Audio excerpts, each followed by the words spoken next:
Good morning, students and some teachers who may have logged in as well.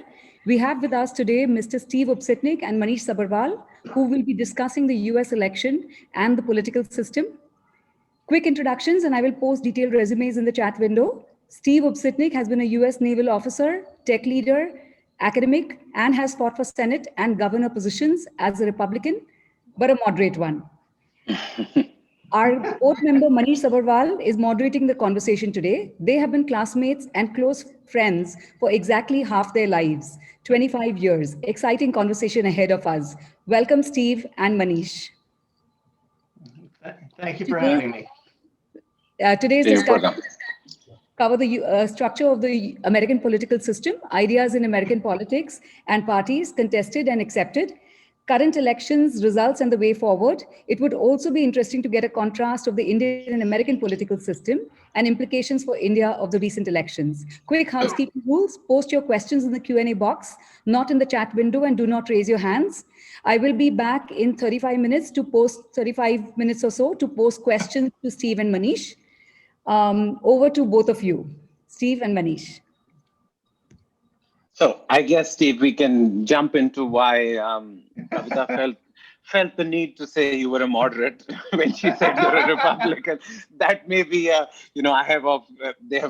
Steve has been characterized as the right person in the wrong party, but that may be just Connecticut. But I'm getting ahead of myself. So I think, there have been many, many questions from kids on just first principle kind of questions. What is the landscape? What's the difference between the Senate and House of Reps? So maybe you can just take 5 minutes to just set the tone of what is the structure of the American political system.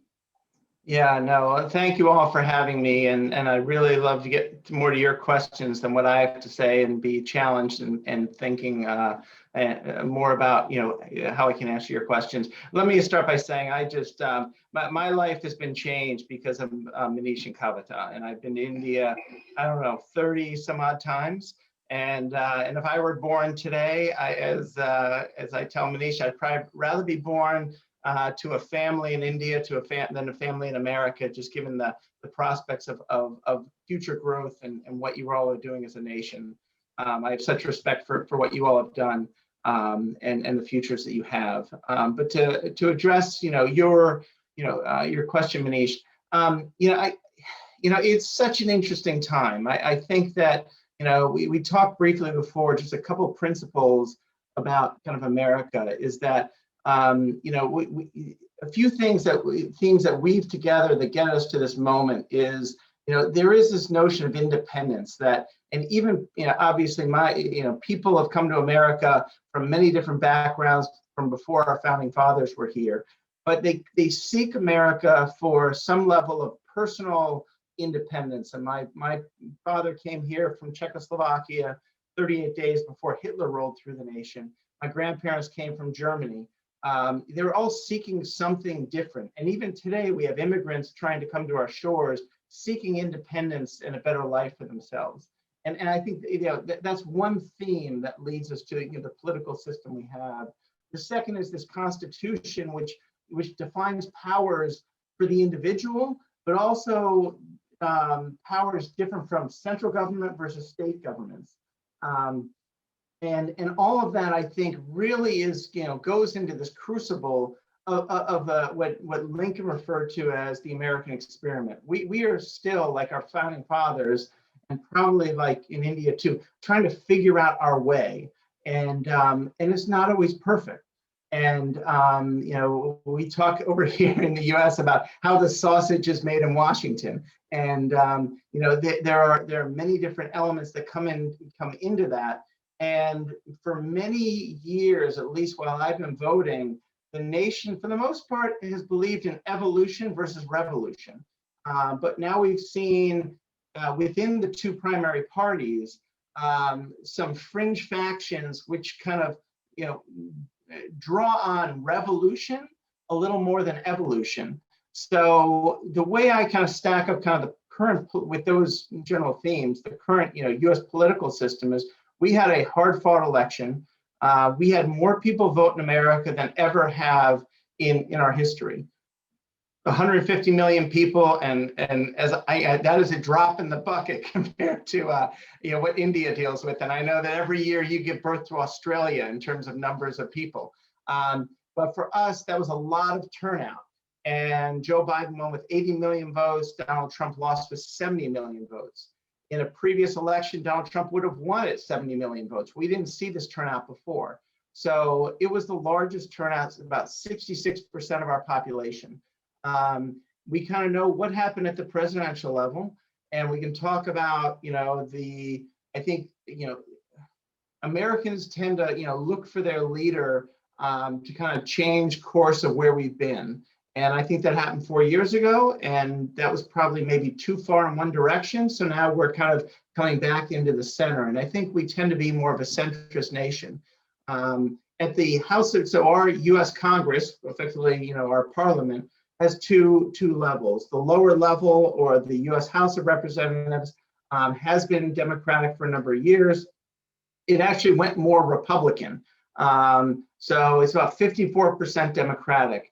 But the Democrats still have power in the House, the lower house, and they have power in the White House. And then the US Senate, right now, it looks like the Republicans will maintain power there, which ultimately leads to divided government.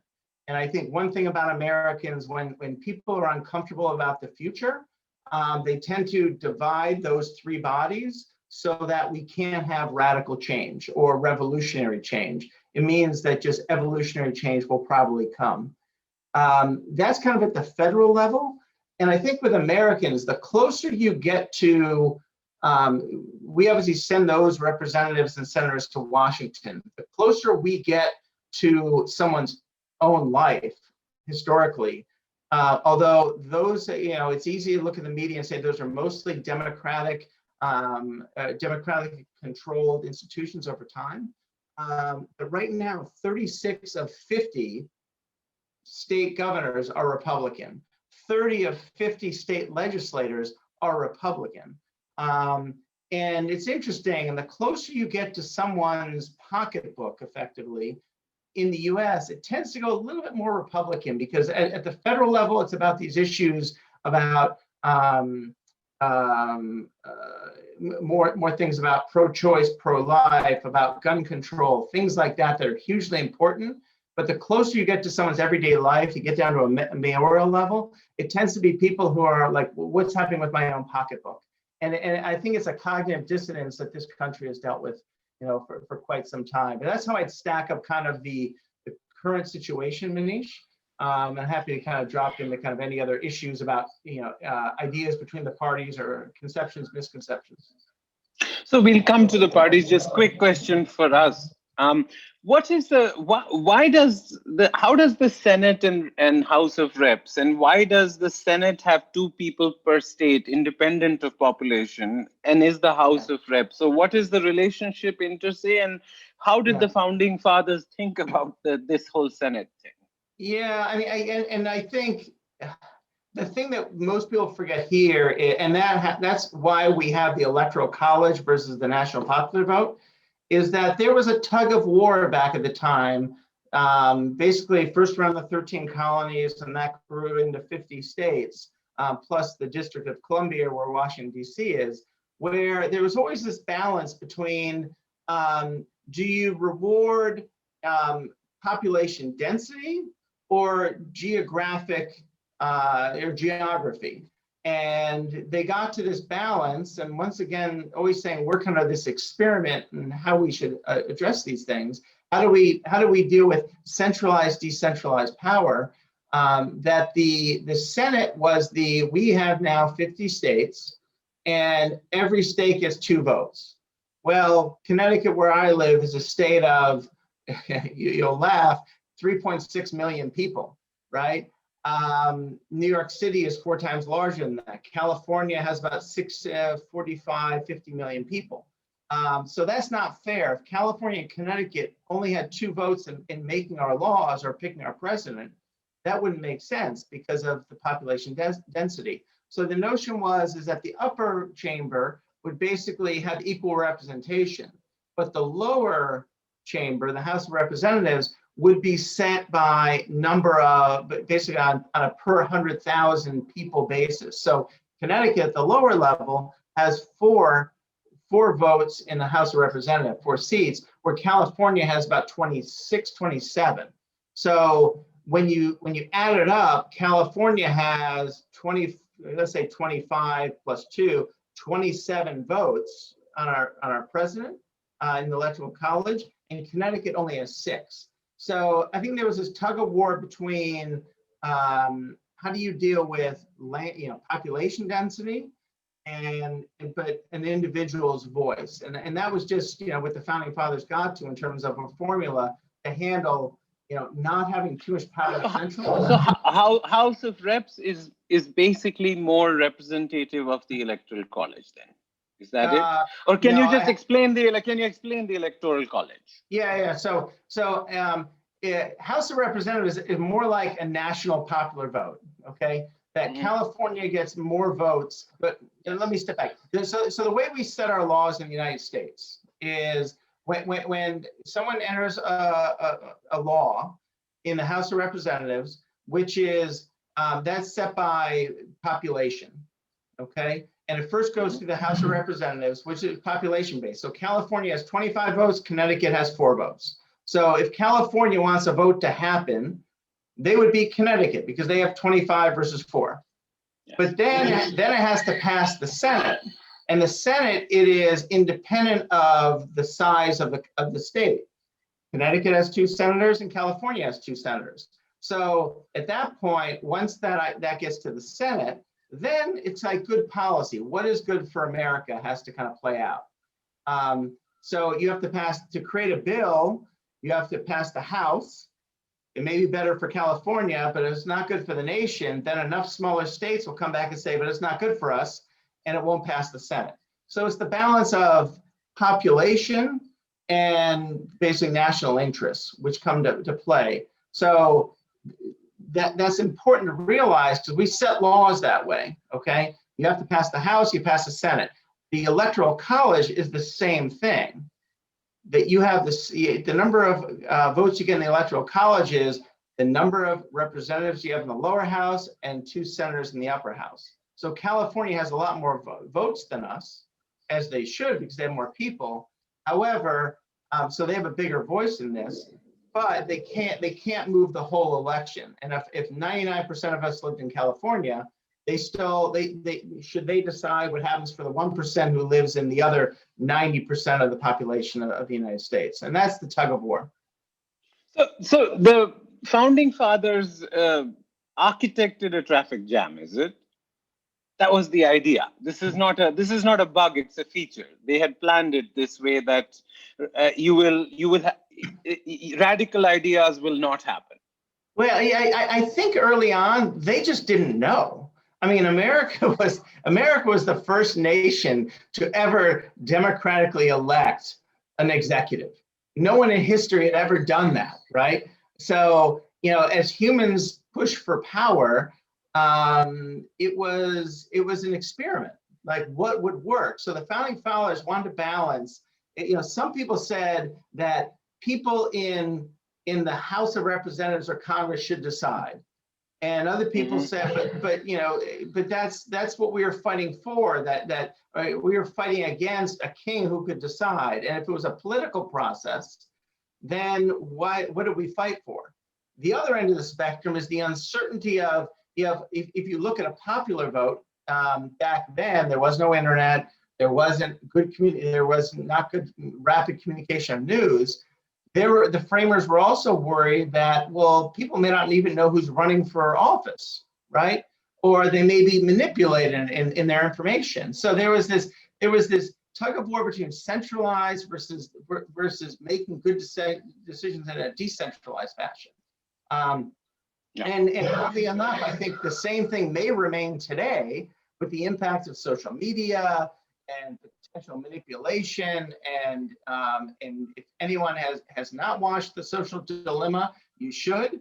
But I think there's still this notion of in a distributed system, where are people getting their knowledge, and are they able to make good decisions on their own? And I think that was a tug of war between the two. So, I mean, the flaws of the Electoral College is that it doesn't necessarily reflect the percent of people in America and where they're voting. Because of if you were to describe now the unit of competition is political parties. So can you just describe the landscape of, before we jump into this election, because we have now covered structures, then we'll cover parties, then we'll cover this election. So are there just two parties? Are there is conservative, liberal, Democrat, and Republican, or that's not true anymore, or is that too simplistic? Yeah, so just give us a sense of the landscape. Yeah, I think there's an easy thing to say there are Democrats and Republicans. And I think when I was a kid growing up, there probably were two parties. And I think that the general conception is that Democrats believe in social justice and Republicans care about the economy and the economics. And I think that's overly simplistic in some ways. So on the surface, there are two parties, a Democrat and a Republican. But when you look, like at the duck below the water, what's really going on? There are really four factions. And, you have center left, center right, which is well understood. And that's more the establishment players who've been in Washington for a while. It's a known process. Stuff has gotten done. But when you look at the growth of incomes by our middle class, it hasn't changed, or we've become more of a debtor nation. So when you look at those two forces, you've had people in the fringe of both parties start saying, and this was the Tea Party, which said, Republicans are not as financially wise as they were before. And there were enough people that got in there, and the Tea Party was able to pull the party to the right farther. And now we see progressives coming in on the left side around, creating a larger safety net and trying to push those agendas which pull the Democrats farther left. So I think that a lot of this is born out of the inequality in America that people feel, which is real. And the question is, how do you deal with inequality? Do you deal with inequality by creating more opportunity for people, which has been our roots, which is someone can come here from any place in the world, get educated, create a job, and their kids will have a better future. That's the American dream. And at least on paper, that's what's worked for generations. So do you solve inequality with the American dream the way it was around opportunity, or do you solve the American dream around broadening the safety net, around the Great Deal, which is around Medicare, Medicaid, which is free education for all, free, universal healthcare system, and the counter against that is people say that just sounds a lot like socialism, and that fear is that independent vigor that Americans have. That when people hear that too much, that the other party, the far right, will say, well, that's just socialism. So there is this. So let me push back a little bit. That many of the kids wanted to know whether the rise of Trump was race and religion or economics and jobs. And it seems to me your view is that the rise of Trump, or at least his views, is economics. It's not race and religion, but because race and religion is a really complicated point here in India too. Yeah, so I would say, I don't, I'm not a political pundit, so I don't have an answer really. But I think that wise politicians to win an election, okay, and just so you all know. I've run 2 elections. I've never won, so I don't. I've never been able to get through the gauntlet. But I think that people who win, you need to create a base and an army. You have to invigorate people to come out and support you. So I think Trump used race and religion to bring his army together to show up at the polls. And I think you have to look to say, in the context of an election, this election, was it about Donald Trump, or was it about the issue differences between Donald Trump and Biden? I think most of us would probably say this was a referendum on Donald Trump. So you have to have a context in an election. Is it about a choice between two people, or is it about rejecting an individual? And 4 years ago, it was about rejecting an individual probably too. We rejected Hillary Clinton 4 years ago. It wasn't really for Donald Trump. It was against Hillary Clinton. 4 years later, it's against Donald Trump, not really for Joe Biden. That's how I would characterize it. So would you say, why did he lose this time? Is it if COVID hadn't happened, is he the biggest victim of COVID in the world? The biggest victim are probably the at least in the U.S. the 250,000 people who died. Yes, they're probably worse off than Donald Trump and their families. But the conventional thinking would be that, if COVID wouldn't have hit, the economy was strong, people care about their pocketbooks.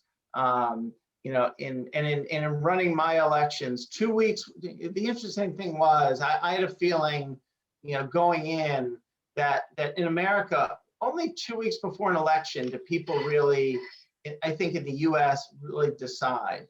And they get very personal. When you're talking to one 3 months in advance, they aren't taking you serious when you're a candidate. But when you get within 2 weeks of an election, all of a sudden they start caring about what's in it for them. And their tone is different. And then when they see you on the street, they're like, well, what are you gonna do for me? And you'll say, well, we'll create jobs. No. What are you gonna do for me? And they're like, they wanna know what tax breaks, how are you gonna help the dog, their mother, and everything else. And I'm sure it's true in India as well. And I think what happened here, within that 2 weeks, there was still this spiking virus. That was more important than my retirement account, my savings account, and the perceived inaction that was coming with that. So I think the election is what decides what people care about.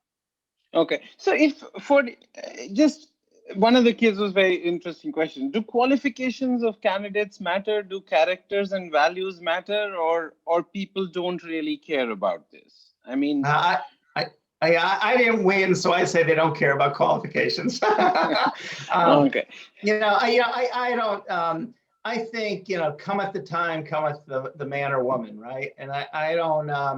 I think at least in our system now, brand is important. That people know who you are, that you've laid the groundwork, and then who your opponent is. I mean, I think that so much of this, just like in any business or product, it's like, who is your competition?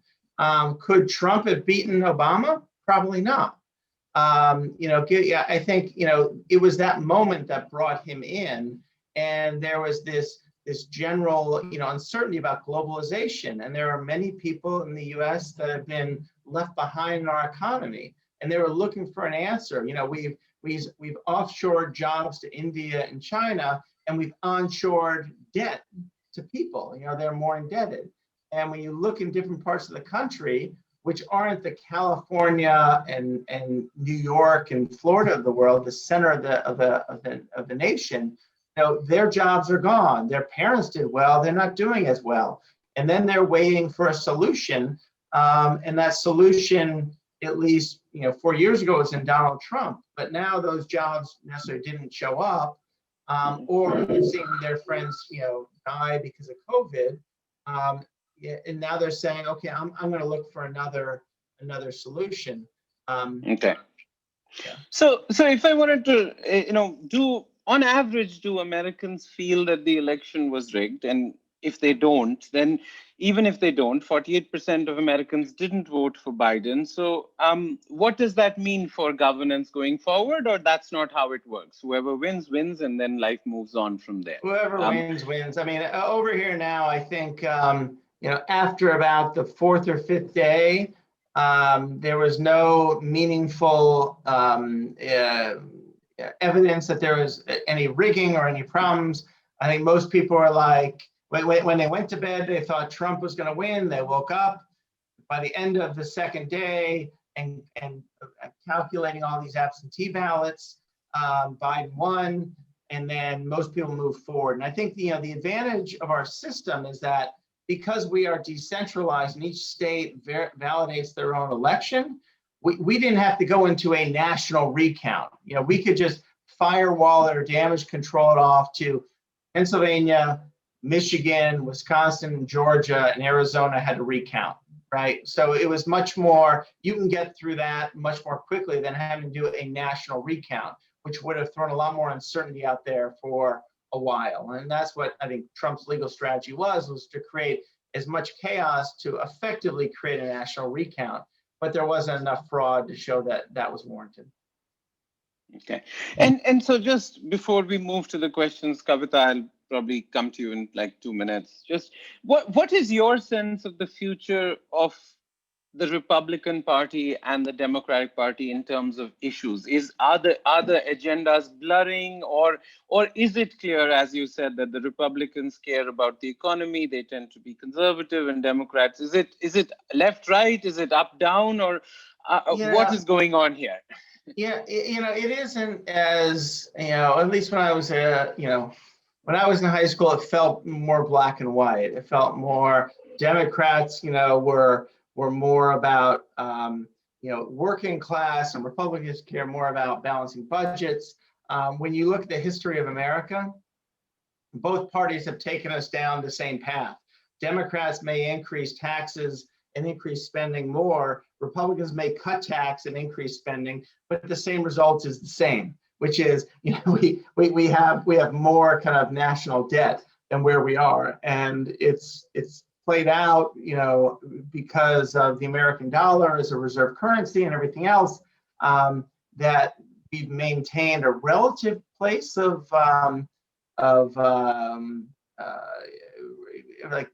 reserve currency for the world. But I don't know if that lasts forever. So when you look at kind of Democrats and Republicans, there is center left, center right. And that is, what you'd normally think what a Republican or Democrat is in America. But then you have far right conservative Republicans, which are Tea Party, more the phobia around immigration and stealing jobs and what that does to their family, which pulls the Republican Party to the right. We've seen that more probably under Trump. He mobilized that base to win 4 years ago, but enough of them didn't believe that to show up at the polls to put him over the top. And then you have the far left, which is, even my friends who are progressive say they aren't even Democrats. They just, that is their means to the end, is to move the Democratic Party farther to the left. And those are social justice issues. So, yeah, I think in the end, and I mentioned before, Manish, I think it's the people just don't feel, they feel like there's some inequity. And the inequity, how do you deal with inequity? Do you do it by creating more opportunity for people? Go to college, get a better education, get a better job, you'll do better than your parents, the American dream, right? And some people say, well, that will never happen because I'm taking on so much debt, I will never get out from underneath that. Or do you have to broaden the safety net? And do you have to pay for college? Do you have to bring in universal health care? And the fear that other people say is, but that just sounds a lot more like Europe. That's just socialism. That's not our roots. We fought against that. And I think that's that tug of war. Does opportunity come from the individual, or does security come from the government to have a foundation so that people can have their lives? And that's the experiment that we're still in. Yeah. So last question before I hand over, that, after World War II, America became, I don't know whether the policeman to the world, or did provide a security net, right? NATO, and you were on a submarine, and the Cold War, and communism was defeated. But has American appetite for aggressive foreign policy and military spending, is that coming down after Iraq, or was that just anyway?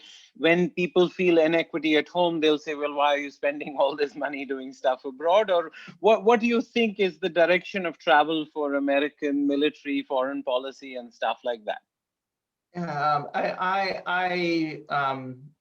I think there's discussion in political ranks, but you have to see where we spend our money. But budgets set your priorities. Budget in your own family, in your own town, in your own country. And we continue to spend so much money on defense and broadly, I say broadly defined in terms of defense, and like our Department of Energy, which there's a lot of defense that goes into that. So we keep expanding our investment there. We have, if Drew was on the phone, he would correct me. We have, I think, is it 12 aircraft carriers? You add up the rest of the major countries, and they don't have that many. So we continue to invest there more than many would say we should. I mean, we have this big tug of war and going on here between, do we defund the police? Do you take money away from the police and put it into social projects? And if you abstract up to a higher level, do you take money away from national defense and do you put that into other social programs? So I think there is this tug of war, but if you look at American budgets, we continue to pour a lot of money into national defense and how do we kind of project that power around the world. Kavita, you want to ask some questions? Yeah. Oh, so now that was the warm up. Now the hard question. Thank you so much, guys. That was wonderful. It was a great start. So I'll start with Devanshi Kaura, grade 9. She's a rationalist. You told us about the ideas of revolution or evolution, but don't you think that revolutions are needed for societies to evolve? Yeah, but I thought these would be easier questions. I think, I was debating with another friend of ours from business school, and we debate this question at least every 3 weeks. I think it's things only change for the most part when you do have, when you get to a moment of discomfort and you have this movement, this tectonic shift, which we can call a revolution. So I do agree that when enough people feel disenfranchised, wherever that is, you need that level of revolution to kind of change the direction. The means is by how do you do it? I mean, Mahatma Gandhi was probably, is probably the person who is most well educated and practiced for how we should, exercise a revolution. Martin Luther King, is probably not using missiles and bullets, but the power of our ideas that should convince people. Unfortunately, the ideas and words take longer than bullets to change. And I think that's the conundrum which we have been in for hundreds of years and we probably remain in. So I agree with you that revolution is probably what we need to change more people's lives than evolution. So Steve, commit the time, commit the man. Who do you, or woman, who do you wish for from leaders of the past who would bring in the leadership or the change that's required at this time, in your view? For America or for the world? For America. For America. Okay.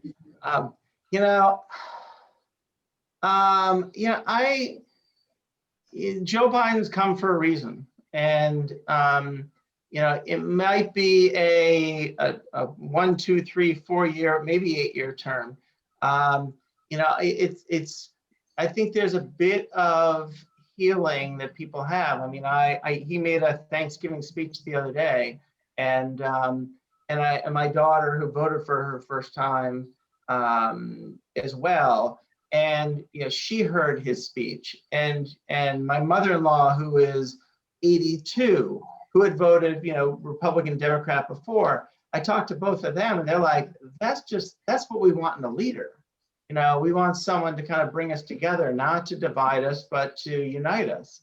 So I think that he has a role, and it might be this transitory period where people have to heal, because back to my analogy that two-party, a duopoly, is maybe the most efficient, but also the most inefficient way of running a market or a country, where you have Republicans and Democrats that are like Apple and Samsung. Both Apple and Samsung will exist. Both Republicans and Democrats will exist. And they find a way to coexist in a way which maybe isn't isn't great for many people. So you need that third party, that revolution to kind of come in and change things from time to time for the people who've been left behind. And I think right now that we're going to reset the table and with Joe Biden. And I think we have to say, okay, based on that, is the population, do they want to go more down the route of how do we create more opportunity for people and have people earn into, aspire it, or do we have to broaden the safety net? And you know, which path do we go down? But I think right now, someone like Joe Biden's probably right to heal for my mother-in-law, for my daughter, for many other people. But I don't think that will be where will America be for the next 20 or 30 years. I think that person is still on the horizon. Thank you. There are lots of questions on polarization. So Ritvik, grade 9, why has the Senate become more polarized than ever? And why has polarization been increasing over the past decade? How would this impact future elections? It's a good question. I mean, I remember, you know, when Newt Gingrich was in the Speaker of the House of Representatives, you know, 25 years ago. My grandmother was beside herself. She's never seen anything like this. This is the most important election of our time. And every 40 years, Americans say, and I don't know if you say it in India, this is the most important election of our time. I've had like 20, you know, well, I guess 10 most important elections of my time. And it feels more vitriolic in a lot of ways. And I don't know what the role of social media does and how that plays into creating tribes of people and the speed of which information travels. So I don't know if it's necessarily the Senate that is more divisive. I think that is people realize that the Senate and a majority allows you to pick Supreme Court justices here. And I think in India, I can't remember that your Supreme Court justices are elected. Maybe I can't remember. You know, that is so important to so many people because that starts getting into certain issues that are constitutional in nature. But I feel like, you know, I've heard for many years that things are difficult, or this is the worst time in our life. And I feel now that I'm old enough and I'm graying as much as Manish, that I've seen this movie a few times. It may be worse, and it may be because the transmission of our ideas are much faster than they used to be. We used to rely on TV, now we rely on Facebook and Twitter, and there's a lot more people publishing than used to publish. If I may just add to what Steve said, is that, you know, historians warn against a disease called presentism. You know, presentism is almost a form of narcissism, where you believe that your circumstances and the times you are living through are so difficult and so unique. But was life more difficult in the 1940s when Hitler was rising, or in the 1950s when India ran out of food? So I would submit that, you know, every generation has very unique and different challenges, but, you know, we haven't been singled out for particular torture by the gods. I mean, every generation has its challenges. So sometimes it's nice to, and that's why history is important, to get a sense of that, you know, the show does go on. The world did exist before we were born. And, you know, and you don't, no problem is unsurmountable. Yeah, and I would just say on top of that, like, history is what it is. It's history. Like, we have to learn from it. But we're in this moment, and we have to react and learn from history. But things aren't harder or easier, they just are. And we've got to get through this as humans in a way where the majority of us, 90%, 95, 98% of us, just want to live lives, be with our family, you know, have our quality of life increase, health, economy, everything else, while there are other forces out there that may push against that. So there are lots of questions on polarization. I won't get into all of them, but it's is it the US? Is it really the US that? So yeah, I mean, the kids who've asked questions about how big of a role did did media have to play, social media have to play in this entire sort of election to bring out these differences, extreme differences between parties and between individuals? There's someone else who's asked a question about the polarization between rural and urban. So a lot of the questions are around that, and including what is the future of America. I almost wonder that it's actually the US probably allows a much more free expression, and therefore you see all of this. It's possible that this kind of polarization, this kind of divide is everywhere in the world right now. But what do you see? Where do you see this going, future of America, in that light? Well, didn't I say if I was born today, I'd rather be born to a family in India than America, just based on the merits, I think. I don't, like I said, I watched about a month ago the movie The Social Dilemma, and I think that there is so many things in there about the amplification of the power. Like there used to be the printing press. You could print a book, and then there was newspapers, and there was television, radio, and then television, and then now with the internet, the amplification that an individual can get or can bring people together, and the speed by which things like supervised machine learning algorithms can then adjust to you as an individual to kind of channel you in a direction are things that we just haven't seen before. And I've been dealing in artificial intelligence for 22 years now, and it's even gone to a place that I didn't expect it to go to. So did it have a role? I mean, in the end, humans have free will, right? And I always think that it's a human that makes a decision. And although we have a big debate over here in the U.S. Did a gun kill a person, or did a person kill a person? And I think that, not to bring that in, I think it's the person and the individual responsibility that we have to look at that says that individual, because of whatever circumstances, how they're born, they're educated, and everything else, or how they were exposed to something, they chose to do something. Well, they chose to vote in a certain way because that's the path they were on. I blame less the tools and put more accountability that this is where we are as humans, and where technology is evolving, and where we are as evolving as a society, and individuals cumulatively come together and make a decision around election, and that's the path they want to go, and we move forward. That's my simplistic frame, at least.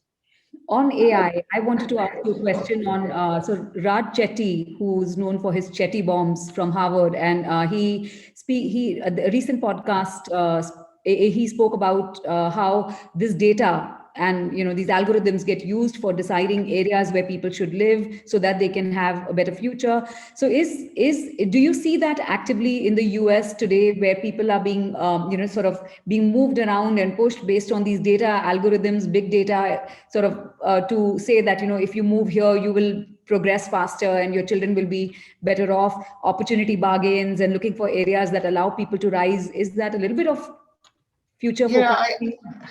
I think it's more probably where opportunity is. Like right now, you can make a very good living as a data scientist in Texas, California, Seattle, New York.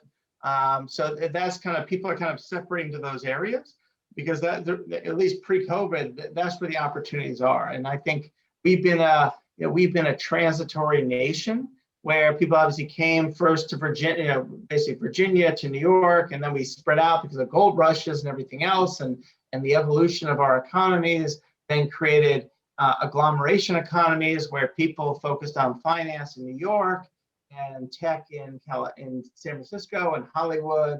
So I think people have aggregated to these areas because that's where opportunity has been. I don't know. The question where the world's evolving, and with the tools we're using right now, we couldn't have done this 5-6 years ago. So can I live up in the UP and do what I do from an artificial intelligence standpoint, as opposed to being in California? Maybe, but I think it will really. I don't know the answer to that, but I do think humans inherently want to be around each other. I always point in New York. There is one street in New York which has 8 there are 8 companies that sell pianos on the same street. And then there is a diamond district that sells diamonds, and a garment district that sells garments. because I think people want to be around each other and competitors want to be around each other. So how will that change in the world we're in? You know, I'm not entirely sure, but I think people still want to be around people. Thank you. Manish, do you want to come? Do you want to just expand on the rural-urban divide? Because I think what you're hinting is that cities are engines of economic progress. There are benefits to cities people coming together, right? And so why is there this rural-urban divide in politics all over the world? It's not just in the US, but since we're talking about the US and there's just been an election, it's clear that rural people are thinking differently and less confidently about the future than people in cities.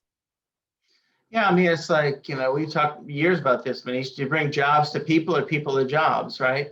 And China took the path of, you know, I'm going to bring people to the jobs, and India's tried to bring jobs to the people. And America is probably somewhere, we've let people just flow to the opportunity, and the government hasn't taken a big, the government, you know, has invested in research centers for the most part.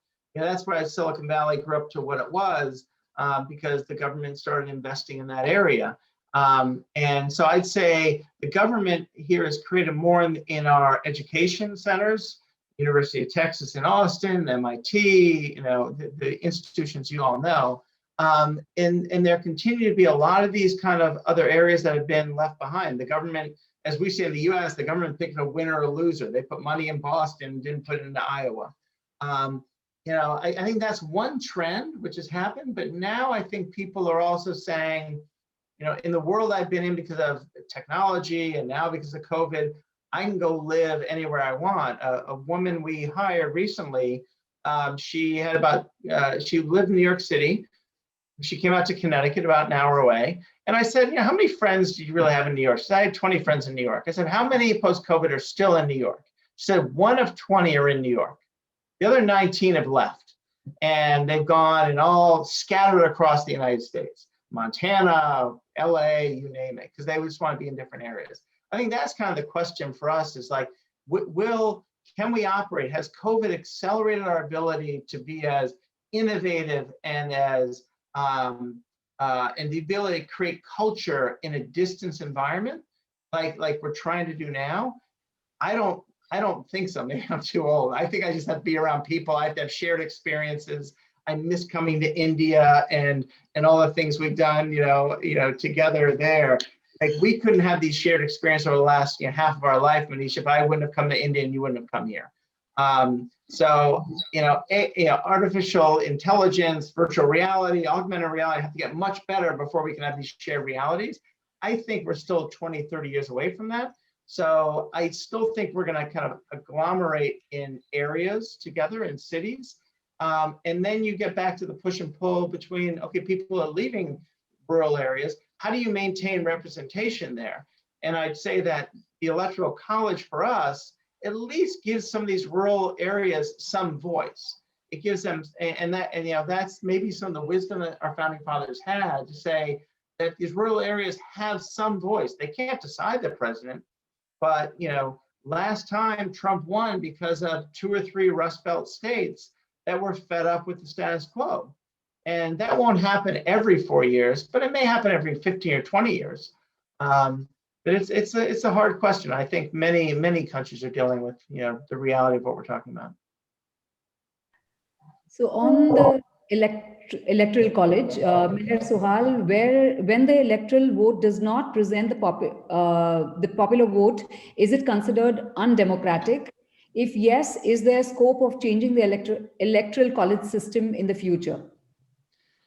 Well, to change it, you need a supermajority in our basically the House of Representatives, which is 66%. So it is, and can it be changed? Yes.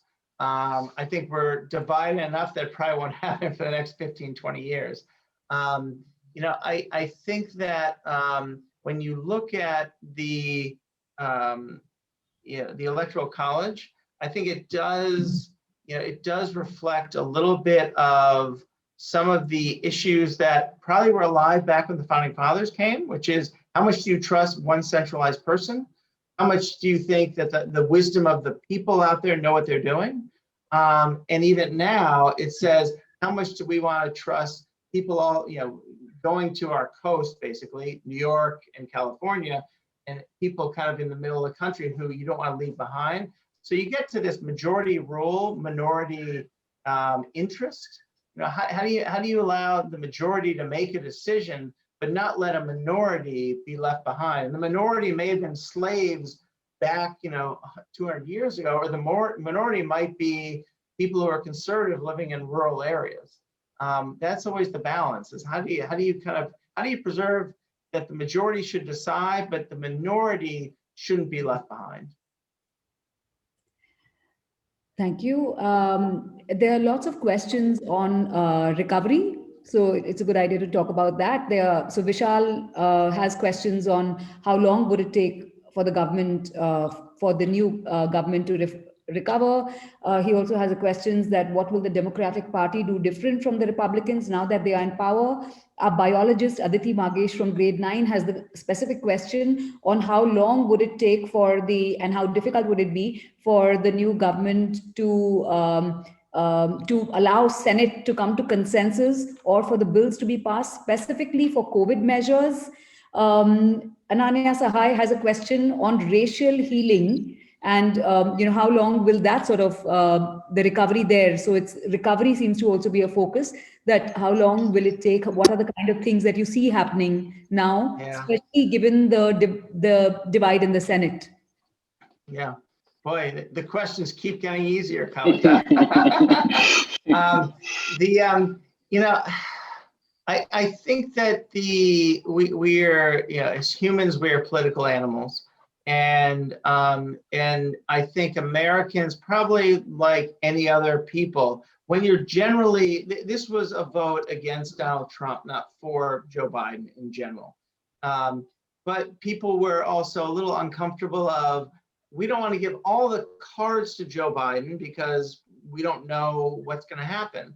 And I think that's where, when Americans come down on it, they basically more often than say, we're going to change our leader, but we're going to put a check and balance there. We're going to divide government because now the Senate has to go along, which probably will be Republican controlled, to make any decisions. So, it's interesting how the wisdom of the crowd kind of figures out, we should divide it right now. Sometimes they don't, and that's why we have Obamacare or the Affordable Care Act, because you had the House, the Senate, and the White House all went Republican, all went Democratic before. And then when Trump came in, it all went Republican, and we got tax cuts. So there's kind of this back and forth that goes, this evolution, which we tend to evolve more than revolt.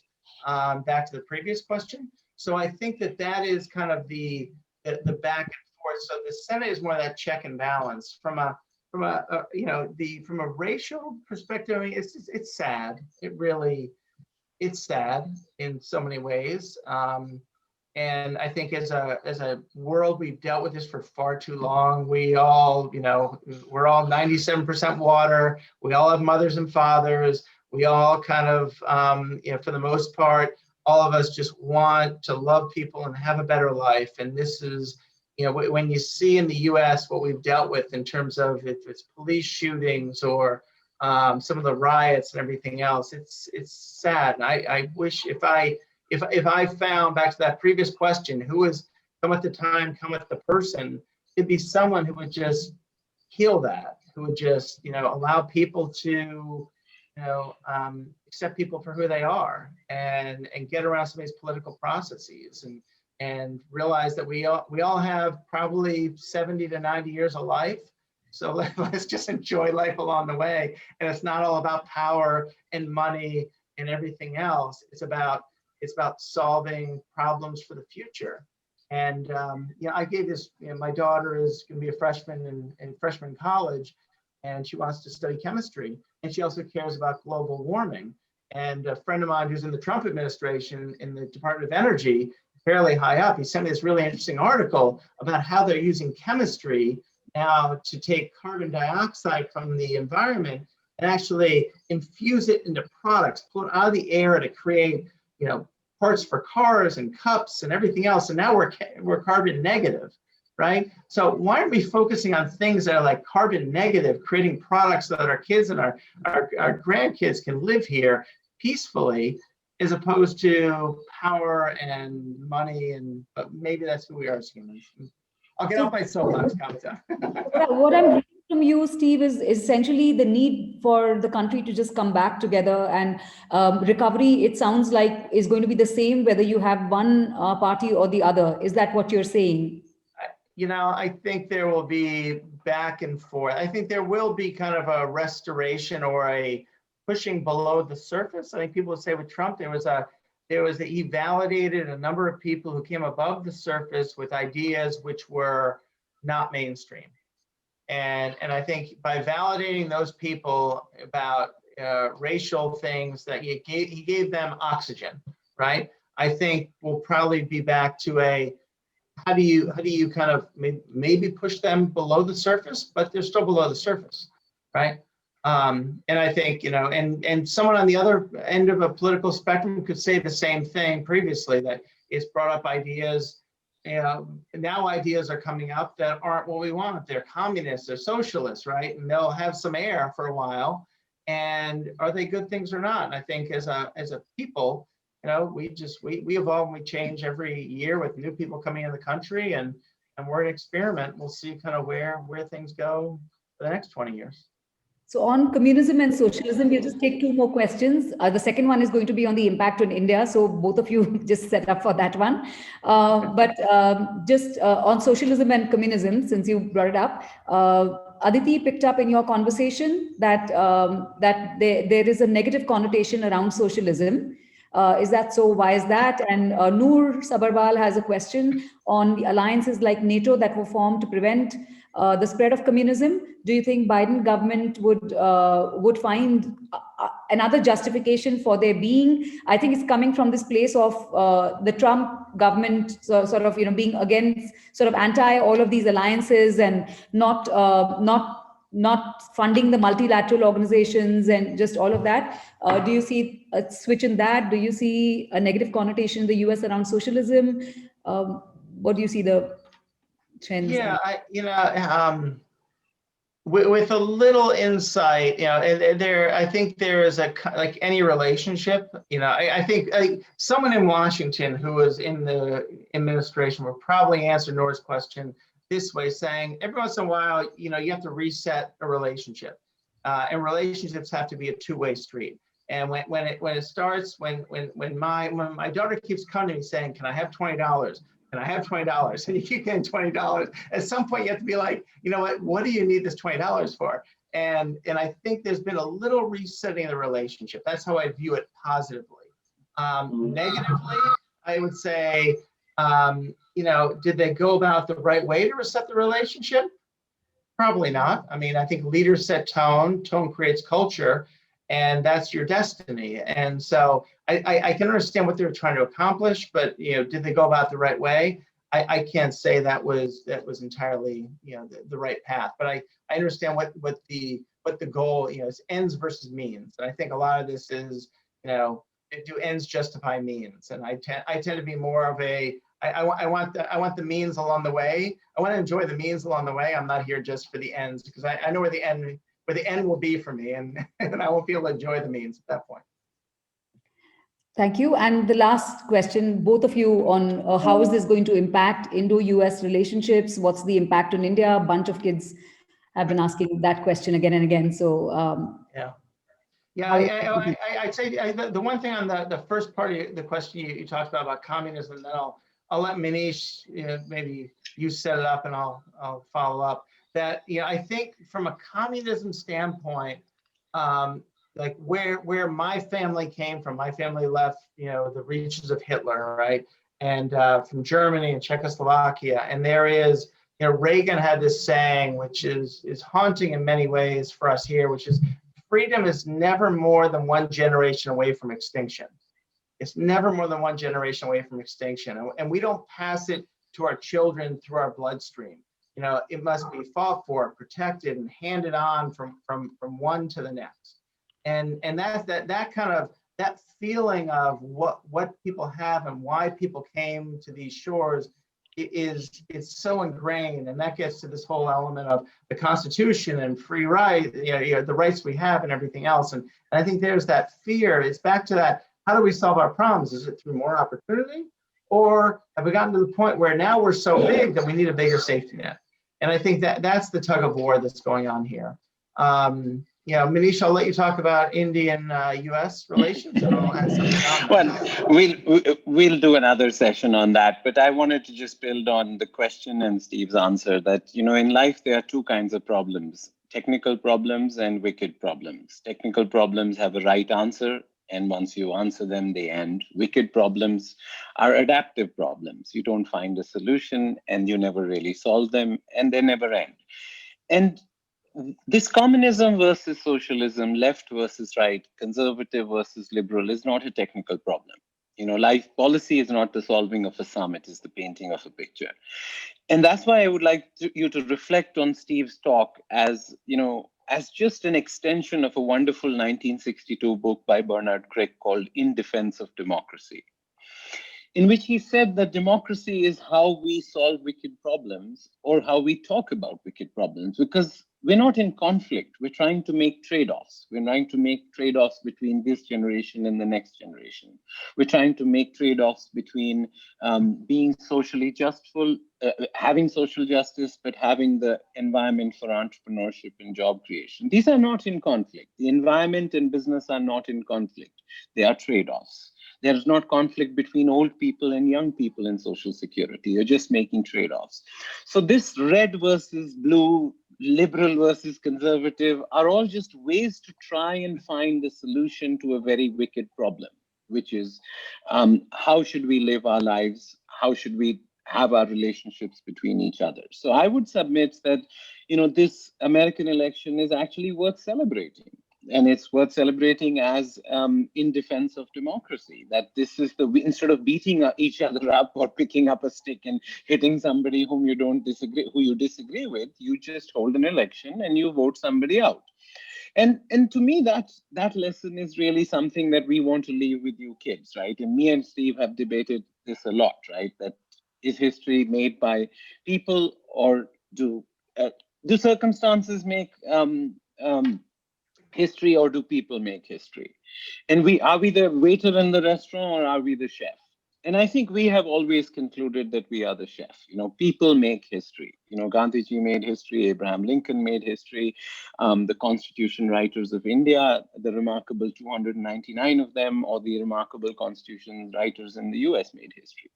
So if there's one thing you have to look, yes, there's lots to learn from the US election recently, but the most important one is that democracy works and that people make history. And so you are at this stage in your life where don't think about socialism, communism versus capitalism. There's a lot good in capitalism. There's a lot good in socialism. Let's try and do the mix and match, right? Because that's really where there's a wonderful new book of Dadabhai Naoroji. He's one of the founders of India. And in the last paragraph, the author says that he was too radical for the moderates and too moderate for the radicals. I think that's a target which I have in my life after reading that, right? And I think Steve has always been like that. That's why Kavita felt the need to say he's a moderate Republican, because if she had introduced him as a Republican, you would have suddenly brought all your baggage to his talk. But just think about democracy, think about the US election as a triumph of democracy, and just remember that people make history. But I'll stop there, because this communism versus socialism is a shared debate that we will organize another session. Me and Steve have talked about this for a long time, and we don't think either extreme is right. We think let's figure out how to sort of get them together and find the best pieces. Thank you so much. Thank you so much, Manish and Steve, for taking this time, and Steve, particularly late at night for you and on Thanksgiving weekend. We really appreciate it. There are so many questions that the students have, which we don't have the time for. But essentially, what we heard from you is that what we need, more than wondering about and hypothesizing about what will be the recovery and what will be a change in the immigration policies, is that the greatest hope here is that you have a government that unites rather than divides people. And that is the greatest hope at this point. So I'll let students carry that and follow it up to see in the coming months, and with the January advent of the new government, see how it goes. And I can't wait to get back to Bangalore soon enough. You don't know how I'm going to be to get the vaccine and come visit. All right. Take care. Thank you. Thank you all for the opportunity. Appreciate you listening. Thanks.